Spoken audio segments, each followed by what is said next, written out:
আল্লাহর দিকে তাকিয়ে জুমা মুবারক না লিখে আল্লাহুম্মা সাল্লি আলা মুহাম্মদ নিজে একবার পড়ে লিখে দিয়ে দেন না পোস্ট করে, যেই দেখুক পড়ুক, ও পড়বে, ওর উপরে রহমত নাজিল হবে, গুনাহ ক্ষমা হবে, ওর মর্যাদা বৃদ্ধি হবে, ওর যতটা গুনাহ ক্ষমা হবে, যতটা রহমত নাজিল হবে, যতটা মর্যাদা বৃদ্ধি পাবে, অতটা সেম সেম আপনার দিকেও চলে আসবে ওর ভাগ থেকে।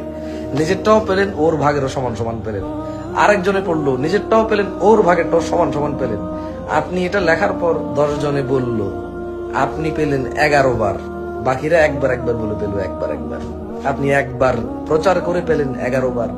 100 জনে দেখলে আপনি পেলেন 101 বার। 1000 মানুষে দেখলে আপনি পেলেন 1001 বার। 1 লক্ষ মানুষে জানলে আপনি পেলেন 1 লক্ষ 1 বার।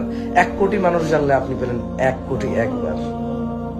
আপনি যা শিখাবেন যাকে, সে তা আমল করলে তার নেকি থেকে কমবে না, তবে তার যে নেকি সমান সমান নেকি আপনার হবে। এই জুমা মুবারক বললে কি হবে আমার জানা নাই, সত্যি জানা নাই। কেমন? আল্লাহ আমাদেরকে বুঝার তৌফিক দান।